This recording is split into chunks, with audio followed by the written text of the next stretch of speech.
नमस्कार, आप देख रहे हैं खबर उत्तराखंड और मैं हूं आपके साथ बिपाशा पाल।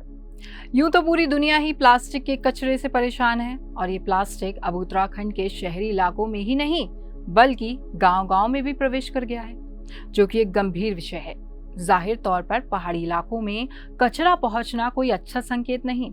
सबसे ज्यादा चिंताजनक बात यह है कि 2022 में जुलाई से राज्य सरकार ने पॉलीथीन और सिंगल यूज प्लास्टिक पर प्रतिबंध लगा दिया था, मगर नगर निगम इसे लागू कराने में विफल रहा।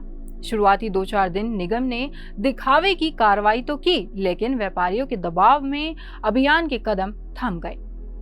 अब हाल ये है कि नगर निगम इस तरफ सोचने तक की फुर्सत नहीं निकाल रहा।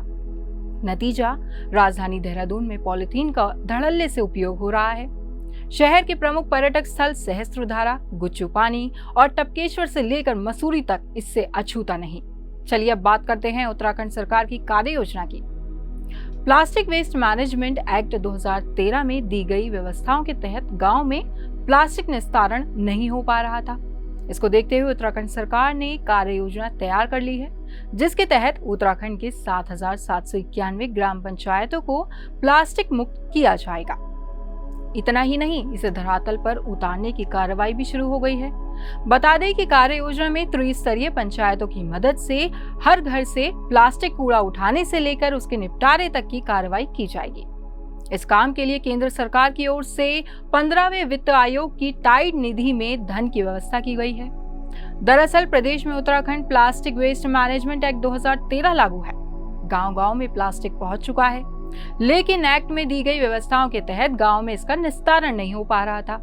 फिलहाल तैयार कार्य योजना के तहत ग्राम पंचायत स्तर पर घर घर से प्लास्टिक कचरे का एकत्रीकरण कर उसे रोड हेड तक पहुंचाया जाएगा। इसके बाद क्षेत्र पंचायत स्तर पर कूड़ा गाड़ियों के जरिए इस कचरे को कॉम्पैक्टर तक पहुंचाया जाएगा। अगला काम जिला पंचायतों का होगा, जो कॉम्पैक्ट किए गए कूड़े को निस्तारण के लिए प्लास्टिक वेस्ट प्लांट तक पहुंचाएगी और ये पूरी श्रृंखला एक क्लस्टर के तहत काम करेगी। कूड़ा उठान के लिए 95 ब्लॉकों को मिलेंगी गाड़ियां। इतना ही नहीं, इस योजना के तहत प्लास्टिक कचरे को उठाकर कॉम्पैक्टर तक पहुंचाने के लिए प्रदेश के 95 ब्लॉकों को 95 गाड़ियां यानी पिकअप वाहन उपलब्ध कराए जाएंगे। जब तक गाड़ियों की खरीद नहीं हो जाती, तब तक किराए पर गाड़ियां लेकर इस काम को किया जाता रहेगा। 95 में से अब तक लग चुके हैं 69 कॉम्पैक्टर।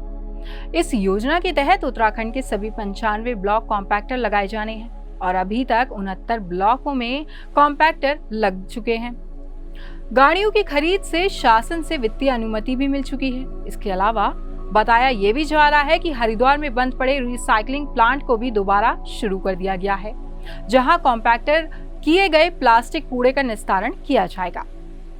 एक जनहित याचिका पर हाईकोर्ट ने दिए थे आदेश।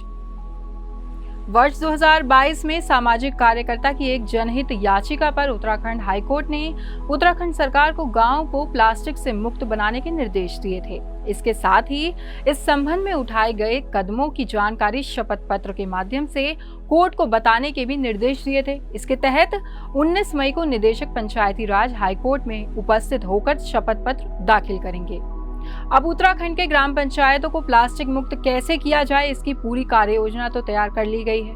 दावा ये भी है कि उत्तराखंड के 70% गांव में काफी हद तक काम शुरू भी हो चुका है और अब देखना यह होगा कि ये योजना कितनी धरातल पर उतरती हुई नजर आती है। अगर आप हमारा YouTube चैनल देख रहे हैं तो हमें सब्सक्राइब करें और बेल आइकन दबाएं। अगर आप हमें Facebook पर देख रहे हैं तो हमें फॉलो जरूर करें।